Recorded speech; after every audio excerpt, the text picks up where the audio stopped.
नमस्कार बच्चों, राधे राधे। कैसे हैं आप लोग। आज साबित करते हैं हम लोग उत्तल दर्पण में F इक्वल टू R/2 और बिहार बोर्ड के नज़रिए से बहुत ही इंपॉर्टेंट क्वेश्चन है।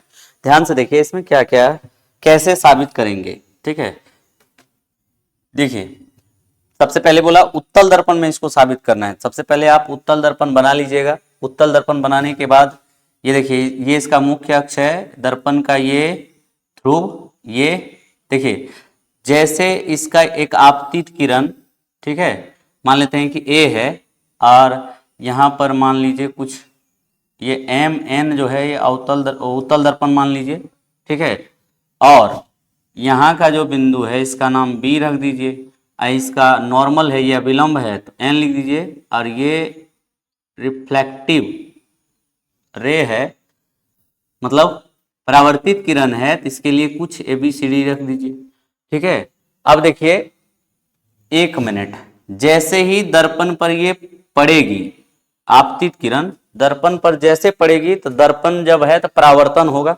परावर्तन के बाद ये ऐसे जाएगी और इधर जो है ये जाती हुई प्रतीत होगी, जाएगी नहीं, जाती हुई प्रतीत होगी। ठीक है, जाती हुई प्रतीत होगी इधर। अब देखिए इसका अभिलंब एगो खींचना होगा, क्योंकि देखिए जब तक ये देखिए दर्पण पर पड़ा, जैसे मान लीजिए समतल दर्पण है, पड़ा, पड़ने के बाद रिफ्लेक्शन हुआ, रिफ्लेक्शन के बाद हम लोग आपतन कोण परावर्तन कोण कैसे निकालते हैं, जब तक उसके बीच का अभिलंब नहीं निकाल लेंगे, है ना। तो बीच का जैसे अभिलंब पता चल जाता है तो इसका मतलब ये भी पता चल जाता है कि ये कोण I होगा और ये कोण क्या होगा R, यानी आपतित किरण और अभिलंब के बीच जो कोण बनेगा उसको कहेंगे I, और परावर्तित किरण और अभिलंब के बीच जो कोण बनेगा उसको कहेंगे R। ठीक है, तो इससे पता चलेगा।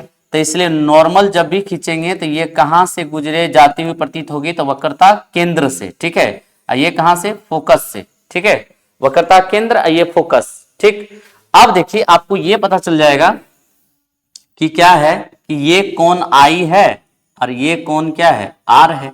ठीक है, यानी दर्पण पर पड़ा, पड़ने के बाद रिफ्लेक्ट हुआ, रिफ्लेक्ट के बाद नॉर्मल जैसे खींचे, मतलब ये अभिलंब जैसे खींचे तो पता चल गया कि ये कोण I होगा, ये कोण R होगा। अब परावर्तन के नियम से हम लोग क्या जानते हैं कि कोण I बराबर कोण R होता है। तो जरा देखिए लिखेंगे कैसे, लिख दीजिएगा यहां पर, माना MN एक उत्तल दर्पण है, उत्तल दर्पण है। ठीक है, P ध्रुव तथा C वक्रता केंद्र है, C वक्रता केंद्र है। ठीक है, इतना बात लिखने के बाद लिखिएगा AB आपतित किरण है, AB आपतित किरण है जो दर्पण से परावर्तन के बाद, दर्पण से परावर्तन के बाद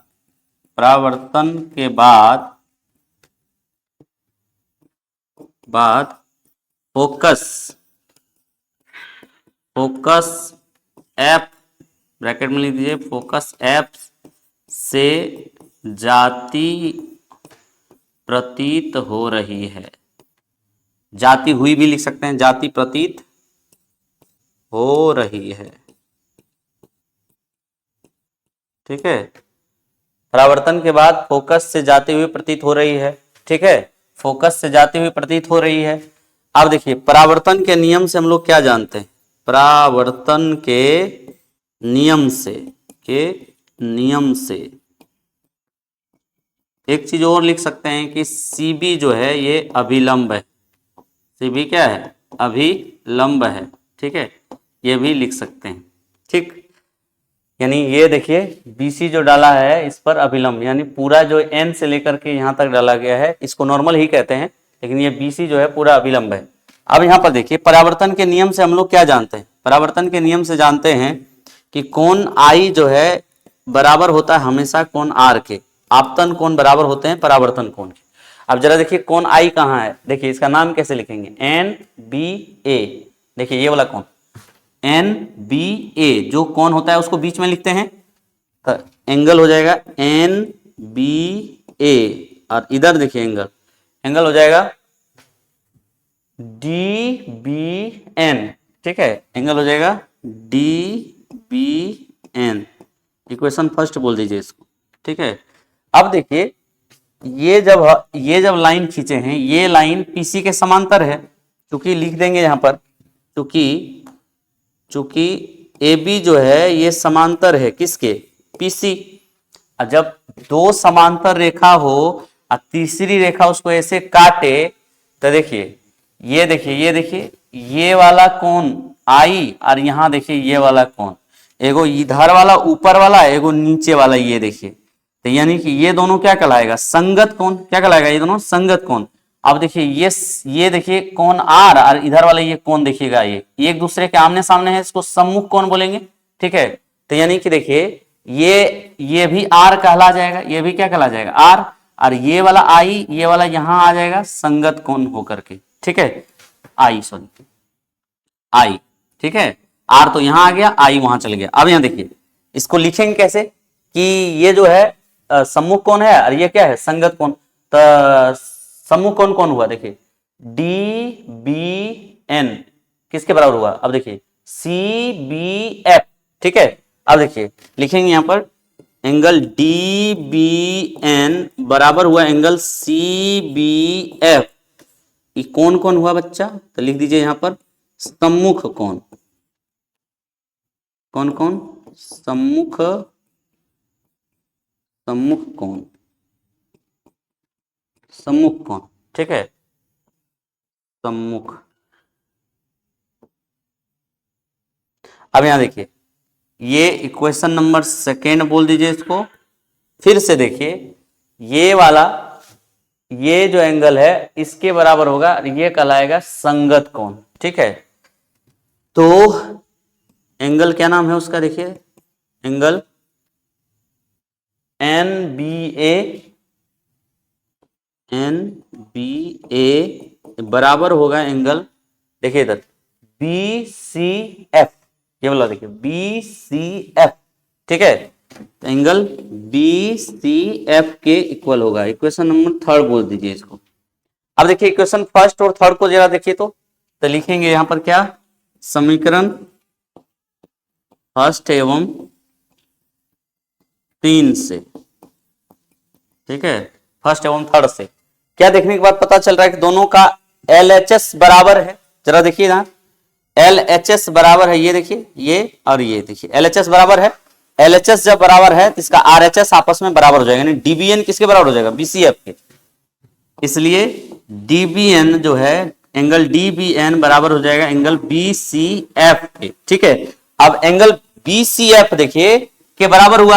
अब देखिए चूंकि यहां पर DBN किसके बराबर है, यहां पर देखिए, यहां पर देखिए, यहां पर देखिए, यहां पर देखिए, यहां पर देखिए, कहां गया भाई, देखिए ये DBN किसके बराबर है, यहां देखिए DBN किसके बराबर है, देखिए DBN किसके बराबर है, CBF के बराबर है। तो यहां पर देखिए इस DBN के जगह पर लिख सकते हैं CBF, ठीक है। तो एंगल लिखेंगे CBF equal to angle BCF। अब देखिए ये दोनों एंगल है कहां, CBF, ये वाला एंगल अब बोल रहा है बराबर है ये वाला एंगल के BCF के, यानी इस त्रिभुज को अगर हम देखेंगे, इस त्रिभुज को अगर आप देखिएगा, एक मिनट, इस त्रिभुज को अगर आप देखिएगा, इस त्रिभुज को, ये वाला त्रिभुज को खाली देखिए आप, ठीक है। क्या पता चला इस त्रिभुज में कि इसका दो एंगल आपस में क्या है, बराबर है। दो एंगल कौन कौन, ये वाला एंगल और ये वाला एंगल आपस में क्या है, बराबर है। अब जब दो एंगल बराबर है इसका मतलब ये जो त्रिभुज है, त्रिभुज BCF जो है ये समद्विबाहु त्रिभुज है, इसलिए त्रिभुज BCF एक क्या है, समद्विबाहु त्रिभुज, बाहु त्रिभुज है। अब जब समद्विबाहु त्रिभुज है, इसका दो जो कोण आपस में बराबर है, इसके सामने वाली भुजा भी आपस में क्या होगी, बराबर होगी, यानी ये जो CF है BF के बराबर होगा। CF जो है किसके बराबर हो जाएगा, BF के बराबर हो जाएगा। CF जो है ये किसके बराबर हो जाएगा बच्चा, BF के बराबर हो जाएगा। और दर्पण का द्वारक अगर छोटा हो, P दर्पण का द्वारक है तो वो अगर छोटा हो, द्वारक छोटा होने पर क्या हो जाएगा कि CF जो है ये बराबर हो जाएगा किसके, PF के, ठीक है। द्वारक अगर छोटा होगा तो ठीक है, द्वारक छोटा होगा तो यहाँ देखिए पीएफ बीएफ के बराबर हो जाएगा। यहाँ पर लिख सकते हैं कि द्वारक छोटा होने पर क्या हो जाएगा, पीएफ जो है ये बराबर हो जाएगा किसके, बीएफ के हो जाएगा। इसलिए सीएफ जो है ये किसके बराबर हो जाएगा, पीएफ के बराबर, क्योंकि बीएफ पीएफ के बराबर है ना। सीएफ पीएफ के बराबर हो गया। अब देखिए जरा इस फिगर को जरा देखिए, आप फिगर को जरा देखिए, फिगर में क्या है, पीएफ जोड़ पीएफ जोड़ सीएफ बराबर क्या बन रहा है, टोटल देखिए तो पीएफ और सीएफ ये दोनों मिल करके क्या बन रहा है, पीसी बन रहा है। क्या बन रहा है, पीसी। अब जरा देखिए पी से लेकर के सी तक की दूरी को क्या कहते हैं, वक्रता केंद्र, वक्रता त्रिज्या कहते हैं। वक्रता त्रिज्या मतलब ध्रुव से लेकर वक्रता केंद्र की दूरी को क्या कहते हैं, वक्रता त्रिज्या। यानी पीसी को हम लोग क्या कहेंगे, पीसी को हम लोग कहेंगे आर। और ध्रुव से लेकर के फोकस की दूरी को क्या कहते हैं, फोकस दूरी। यानी पीएफ को जो हम लोग कहेंगे वो क्या कहेंगे, एफ कहेंगे, है ना। पीएफ को हम लोग क्या कहेंगे, एफ कहेंगे, ये बात याद रखिएगा। अब देखिए पीएफ, अब देखिए पीएफ, अब देखिए सीएफ जो है किसके बराबर था, सीएफ भी किसके बराबर था, पीएफ के बराबर। तो यहां पर पीएफ लिख सकते हैं इसके बदले, पीएफ बराबर पीसी। अब देखिए कितना पीएफ हुआ, जरा ध्यान से देखिए तो कितना पीएफ हुआ, 2 गो पीएफ हुआ। तो 2 पीएफ बराबर पीसी, यानी 2 इंटू पीएफ को क्या बोले हैं, यहां पर देखिए पीएफ को क्या बोले हैं, F. 2F equal to PC को क्या बोले हैं, आर। अब देखिए आर इक्वल टू 2F हुआ, ये वाला साबित हुआ, ये वाला देखिए ये वाला साबित हो गया। अब F बराबर R बटा 2 करना है, इसलिए क्या करेंगे, F बराबर हो जाएगा R बाय 2। यही हम लोगों को क्या करना था, साबित करना था। ठीक है, यहां पर लिख दीजिएगा PROVED। ठीक है, फिर से एक बार जल्दी जल्दी में देख लीजिए। सबसे पहले उत्तल दर्पण बनाइएगा, मुख्य अक्ष खींचिएगा, इस पर एक आपतित किरण खींचिएगा, दर्पण से परावर्तन होगा क्योंकि परावर्तक सतह इसका उभरा हुआ है, तो परावर्तन होगा। परावर्तन के बाद ऐसे गुजरेगा, गुजरने के बाद एक अभिलंब खींचिएगा, अभिलंब जो वक्रता केंद्र से होकर जाएगी। और ये जो डी जो किरण है, ये वाला डीएफ, ये बी से लेकर के इधर जो जाती हुई प्रतीत होगी, इसको फोकस से जाती हुई प्रतीत होगी, ये बात वहां लिख दीजिएगा। अब जैसे नॉर्मल काहे खींचे, क्योंकि नॉर्मल जब तक नहीं खींचेंगे तब तक एंगल आई और एंगल आर यानी आपतन कोण और परावर्तन कोण का पता नहीं चलेगा। इसलिए लिखना है कैसे है, माना MN का उत्तल दर्पण है, P ध्रुव तथा C वक्रता केंद्र है, AB आपतित किरण है जो दर्पण से परावर्तन के बाद फोकस F से जाती प्रतीत हो रही है, CB अभिलंब है। परावर्तन के नियम से हम लोग क्या जानते हैं, I इक्वल टू R, तो NBA जो है DBN के बराबर हो जाएगा। यानी NBA जो एंगल होता है बच्चा उसको बीच में लिखते हैं, NBA जो एंगल होगा ये DBN के बराबर हो जाएगा। अब फिर देखते हैं क्या है कि ये दोनों लाइन आपस में पैरेलल है, ये दोनों लाइन आपस में क्या है, पैरेलल है। जब ये दोनों लाइन पैरेलल है तो क्या होगा, इसका सबसे पहले सम्मुख कोण देख रहे हैं यहाँ पर, इसके सामने R के बराबर हो जाएगा, और ये I जो है यहाँ पर संगत कोण हो जाएगा। तो यहाँ पर क्या लिखे हैं कि DBN जो है CBF के बराबर होगा क्योंकि ये सम्मुख कोण है। ठीक है, और NBA जो है CBF के बराबर होगा, काहे कि ये जो है संगत कोण है। यहाँ पर आप लिख सकते हैं ये जो है क्यों है बराबर, क्योंकि ये जो है संगत कोण है इसका। ठीक है, इक्वेशन नंबर जो 3 लिखे थे क्या है, संगत कोण है। अब समीकरण फर्स्ट थर्ड को देखेंगे तो DBN CBF के बराबर हो जाएगा क्योंकि इसका LHS बराबर है, इसका मतलब DBN जो है CBF के बराबर हो जाएगा। DBN CBF के बराबर हो जाएगा, CBF जो है पहले से ही बराबर है DBN के, यानी DBN के जगह पर हम CBF लिख सकते हैं। तो CBF BCF दोनों आपस में बराबर हो जाएगा। पता चला ये दोनों इसी त्रिभुज का कोण है, और दोनों कोण जब बराबर होता है वो त्रिभुज समद्विबाहु कहलाता है। और समद्विबाहु त्रिभुज का दो भुजा, जो ये जो एंगल हुआ उसके सामने वाला जो दो भुजा हुआ आपस में बराबर, ये दोनों भुजाएं बराबर होंगे। अब दर्पण का द्वारक अगर छोटा रहेगा तो PF BF आपस में बराबर हो जाएगा, यानी PF BF की जगह पर हम PF डाल सकते हैं, यानी CF जो है PF के बराबर हो जाएगा। अब टोटल इसको जब हम लिखेंगे PF जोड़ CF, ठीक है, मिलाकर क्या बनेगा PC, PF और CF मिलाकर क्या बनेगा PC। अब PF CF की जगह पर PF डाल दीजिए, 2 गो PF हो गया बराबर PC।